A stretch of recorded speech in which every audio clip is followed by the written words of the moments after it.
La première fois, ça va être l'élaboration du projet. Où est-ce que vous souhaitez ouvrir le cabinet? Est-ce que c'est une zone qui va être intéressante? Est-ce que c'est pas une zone qui a déjà trop de demandes? Donc voilà, l'élaboration du projet. 2, le business plan. 3, trouver son lieu. 4, trouver un lieu qui soit facilement rénovable, qui ait déjà toutes les autorisations nécessaires. Je pense à l'ERP, je pense aux normes PMR.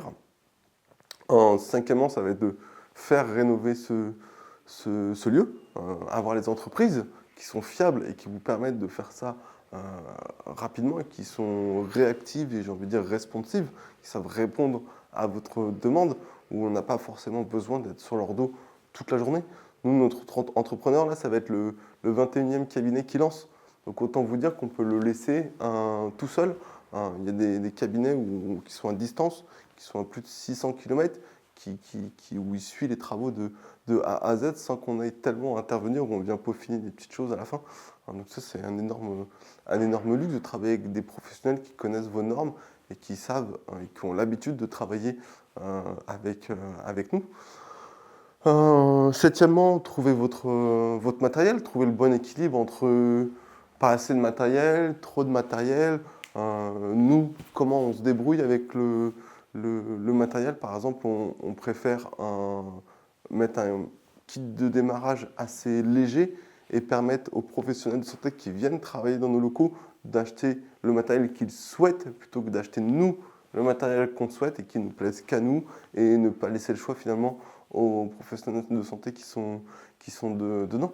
Donc une fois que ce cabinet est rénové, une fois que ce cabinet il est équipé, comment il va pouvoir devenir serviable? C'est-à-dire que là encore une fois, on vous met tout ce qui va être aspect à la gestion. Nos comptables peuvent vous aider dans la gestion comptable de tout ça, la gestion de vos factures et toutes ces choses, la gestion, le recrutement de vos professionnels de santé qui sont dedans, faire connaître votre cabinet, faire en sorte qu'il soit bien référencé. Encore hier, on regardait quelques fiches Google Business et on se rendait compte que des gens n'étaient même pas présents sur Google.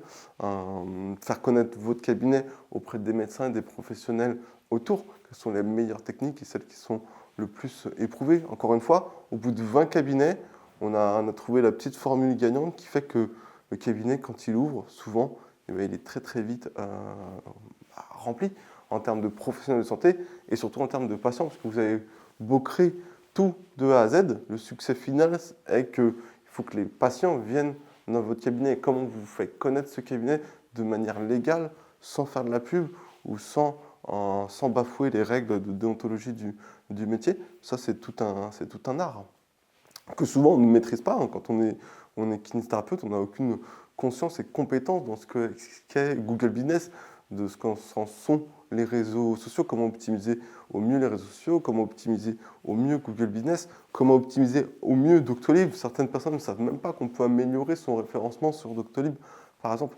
Tout ça, on va vous l'apporter parce qu'encore une fois, on fait que ça. On a passé les 2 dernières années à ouvrir plus d'une vingtaine de lieux différents.